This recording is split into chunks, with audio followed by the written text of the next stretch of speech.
നമസ്കാരം. അങ്ങനെ കാത്തിരിപ്പിന് ഒരവസാനം. പാർട്ടിക്കാരുടെയും സാധാരണ ജനങ്ങളുടെയും ക്ഷമയെ പരീക്ഷിച്ച മുഖ്യമന്ത്രി തെരഞ്ഞെടുപ്പിന് അവസാനമായിരിക്കുന്നു. മുഖ്യമന്ത്രിയെ തെരഞ്ഞെടുത്തു കഴിഞ്ഞു. മുഖ്യമന്ത്രിയായി വി.ഡി. സതീശൻ. ഇവിടെ ജനങ്ങളുടെ തെരഞ്ഞെടുപ്പാണ് ശരി എന്ന് ഹൈക്കമാൻഡും അംഗീകരിച്ചിരിക്കുന്നു. ജനങ്ങൾ വോട്ട് ചെയ്തത് വി.ഡി. സതീശൻ എന്ന നേതാവിനെ കണ്ടു തന്നെയാണ്.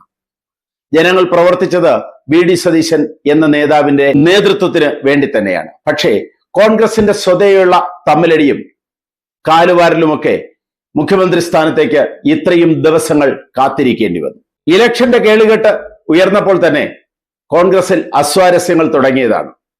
ആദ്യത്തെ അസ്വാരസ്യം വന്നത് മറ്റാരിൽ നിന്നുമല്ല, കെ സുധാകരനിൽ നിന്ന് തന്നെയാണ്. കെ സുധാകരന് കേരളത്തിലെ ഏത് സ്ഥലത്തും മത്സരിക്കാനും ഏത് വിധത്തിൽ മത്സരിക്കാനും ഏത് പദവിയും അർഹതപ്പെട്ട ഒരാളാണ്. കാരണം ഇടതുപക്ഷത്തിന്റെ കോട്ടയായ കണ്ണൂരിൽ കോൺഗ്രസിനെ നിലനിർത്തിയ വ്യക്തികളിൽ ഒരാൾ തന്നെയാണ്, പ്രമുഖൻ തന്നെയാണ് സുധാകരൻ. പക്ഷേ എം പി ആയ സുധാകരന് മത്സരിക്കാമെങ്കിൽ ഞങ്ങൾക്ക് മത്സരിക്കണം എന്ന ആവശ്യമായി കെ സി വേണുഗോപാൽ ഉൾപ്പെടെയുള്ള ഒരുപാട് എം പിമാർ കളത്തിലേക്ക് ഇറങ്ങി. കാരണം അടുത്ത അധികാരം UDF-ന് കിട്ടും എന്നവർക്ക് ഉറപ്പായിരുന്നു. അതുകൊണ്ട് തന്നെ MLA ആയാൽ ഒരു മന്ത്രിസ്ഥാനമെങ്കിലും പ്രതീക്ഷിച്ച എം പിമാർ മത്സരത്തിന് തയ്യാറായിരുന്നു. പക്ഷേ ഹൈക്കമാൻഡിന്റെ കടുംപിടുത്തത്തിലൂടെ എം പിമാർ മത്സരിക്കേണ്ട എന്നൊരു ഘട്ടത്തിലേക്ക് കാര്യങ്ങളെത്തി. അവിടെ കൊണ്ടും കാര്യങ്ങൾ തീർന്നില്ല. ഇലക്ഷൻ എടുക്കുന്തോറും കോൺഗ്രസിൽ അസ്വാരസ്യങ്ങളും മുറുമുറുപ്പുകളും കൂടിക്കൊണ്ടിരുന്നു. പരസ്പരം പാലം വലിയും കുതികാൽ വെട്ടുകളും. ഏതോ ഒരു ഘട്ടത്തിൽ ഇതെല്ലാം നിർത്തലാക്കി കോൺഗ്രസ് ഒറ്റക്കെട്ടായി മാറി. ഇലക്ഷനിൽ കോൺഗ്രസ് വൻപിച്ച ഭൂരിപക്ഷം നേടി. കേരളത്തിന്റെ ചരിത്രത്തിലെ ഏറ്റവും ഉയർന്ന ഭൂരിപക്ഷം 140-ൽ 102 സീറ്റോടുകൂടി. വിജയം അറിഞ്ഞ നിമിഷം തന്നെ ഉള്ളിൽ അടക്കി വച്ചിരുന്ന പകയും കുതികാൽ വെട്ടലുമെല്ലാം പുറത്തേക്കിറങ്ങി. മുഖ്യമന്ത്രി സ്ഥാനത്തേക്കായി തമ്മിലടി. യാതൊരു നീതീകരണവുമില്ലാതെ എം പി ആയ വേണുഗോപാൽ കേരളത്തിൽ മുഖ്യമന്ത്രിയാകണം എന്ന ആവശ്യവുമായി മുന്നോട്ട് വന്നു. മുൻപ് തന്നെ കെ സി വേണുഗോപാൽ അതിനുള്ള സാഹചര്യങ്ങളെല്ലാം ഒരുക്കിയിരുന്നു.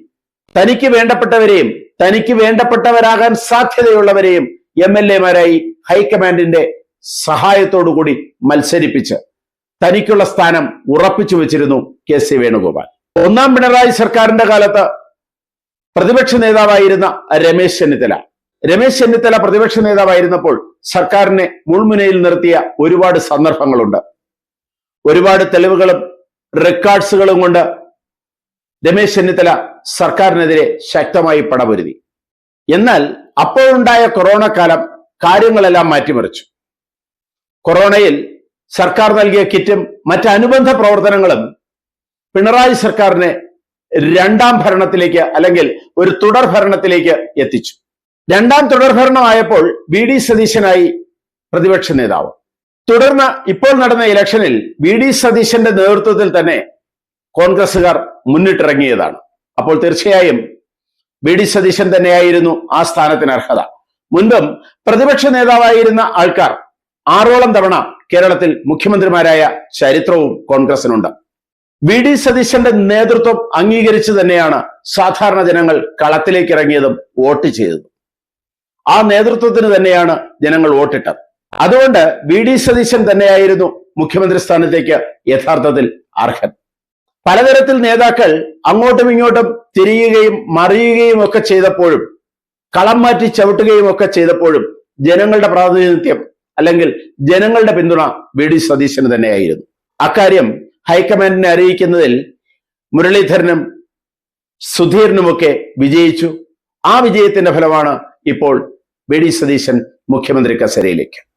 ഇനി ഭരണകാലം നല്ലൊരു ഭരണമായിരിക്കട്ടെ, കേരളത്തിന് വളർച്ചയുടെ ഘട്ടങ്ങളാകട്ടെ. ഒരുപാട് അടിയൊഴുക്കുകൾക്കും കാത്തിരിപ്പുകൾക്കും ശേഷമാണ് മുഖ്യമന്ത്രിയായതെങ്കിലും കേരളം പ്രതീക്ഷിക്കുന്നു നല്ലൊരു ഭരണം. കൂടുതൽ സമൃദ്ധമായ ഒരു കേരളത്തിന് വേണ്ടി നിൽക്കാൻ കഴിവുള്ള ഒരു നേതാവാകട്ടെ വി.ഡി. സതീശൻ. മുന്നോട്ട് കുതിക്കുന്ന കേരളത്തിന് താങ്ങായി മാറട്ടെ പുതിയ ഭരണം എന്ന പ്രതീക്ഷയോടുകൂടി. കൂടുതൽ വാർത്തകളും വിശേഷങ്ങളുമായി ഉടൻ ദയവായി ഈ ചാനൽ സബ്സ്ക്രൈബ് ചെയ്യുക.